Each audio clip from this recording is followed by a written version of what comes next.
ഭരണഘടനയിലെ വ്യവസ്ഥ അന്നും ഇത് തന്നെയായിരുന്നു. പക്ഷേ അന്ന് കോവിഡ് എന്ന് പറഞ്ഞ ഒരു വല്ലാത്ത സമയമായിരുന്നു. കോവിഡ് 19 പ്രമാണിച്ച് രാജ്യത്തും സംസ്ഥാനത്തും ലോക്ക്ഡൗൺ ഉണ്ടായിരുന്നുകൊണ്ട് ഈ കോവിഡ് ആർക്കെങ്കിലും പകർന്ന് വല്ല അപകടവും സംഭവിച്ചാലോ എന്ന് കരുതിയിട്ടാണ് അന്ന് ഈ ഉപതെരഞ്ഞെടുപ്പുകൾ നടത്താതിരുന്നത്. ഭരണഘടനാ വിരുദ്ധമാണെങ്കിൽ പോലും നടത്തിയില്ല. ഏതായാലും ഇത്തവണ അങ്ങനെയല്ല. നമുക്ക് ഉപതെരഞ്ഞെടുപ്പ് നടത്തുന്നുണ്ട്. സ്ഥാനാർത്ഥികളൊക്കെ റെഡിയായിക്കൊണ്ടിരിക്കുകയാണ്. അവരുടെ പേരുവിവരമൊക്കെ ഉടനെ പുറത്തു വരും. UDFും LDFും തമ്മിലാണ് മത്സരം. മാത്രമല്ല PV അൻവറിൻ്റെ ശക്തി തെളിയിക്കുന്ന ഒരു ഉരകല്ല് കൂടിയാണ് ഈ തെരഞ്ഞെടുപ്പ്.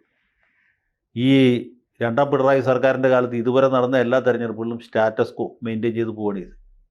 തൃക്കാക്കര ഉപതെരഞ്ഞെടുപ്പിൽ UDF സീറ്റ് നിലനിർത്തി. പുതുപ്പള്ളിയിലും അത് തന്നെ സംഭവിച്ചു. പാലക്കാട്ട് UDF സീറ്റ് നിലനിർത്തി. നമ്മുടെ ചേലക്കരയിൽ LDF അവരുടെ സിറ്റിംഗ് സീറ്റ് നിലനിർത്തി. അങ്ങനെ 4 ഉപതെരഞ്ഞെടുപ്പുകളിലും നേരത്തെ ജയിച്ച അതേ മുന്നണികൾ തന്നെ സീറ്റ് നിലനിർത്തുകയാണ് ചെയ്തത്. നിലമ്പൂർ വരുമ്പോൾ അതിനൊരു മാറ്റം ഉണ്ടാകുമോ എന്നാണ് നമ്മൾ നോക്കുന്നത്. നിലമ്പൂർ മണ്ഡലം LDF നിലനിർത്തുമോ അതോ UDF പിടിച്ചെടുക്കുമോ എന്നുള്ളത്. സത്യത്തിൽ ഇതുകൊണ്ട് കേരള രാഷ്ട്രീയത്തിൽ വലിയ മാറ്റമൊന്നും ഉണ്ടാകാൻ പോകുന്നില്ല. കാരണം എന്ന് വെച്ചാൽ പിണറായി സർക്കാരിൻ്റെ ഭരിക്കാനുള്ള ഭൂരിപക്ഷമുണ്ട്, അത് തുടർന്നും ഉണ്ടാകും.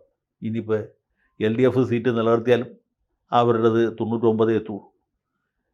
UDF തിരിച്ചു പിടിച്ചാലും LDF 98ഉം UDF 42ഉം എന്ന നിലയിലേ എത്തുള്ളൂ. അപ്പോൾ അവിടെ വലിയ മാറ്റമൊന്നും വരാൻ പോകുന്നില്ല. സർക്കാരിന് പ്രത്യേകിച്ച് ഭീഷണിയൊന്നുമില്ല. പണ്ട് ഉമ്മൻചാണ്ടിയുടെ ഭരണകാലത്ത് പിറവ് ഉപതെരഞ്ഞെടുപ്പ് നടത്തിയ പോലെ, അല്ലെങ്കിൽ പിന്നീട് നെയ്യാറ്റിൻകര ഉപതെരഞ്ഞെടുപ്പ് നടത്തിയ പോലെയൊന്നും ആയിരിക്കില്ല. ഇതൊന്നും സംസ്ഥാനത്തെ ഭരണത്തെ ഒരു തരത്തിലും ബാധിക്കില്ല.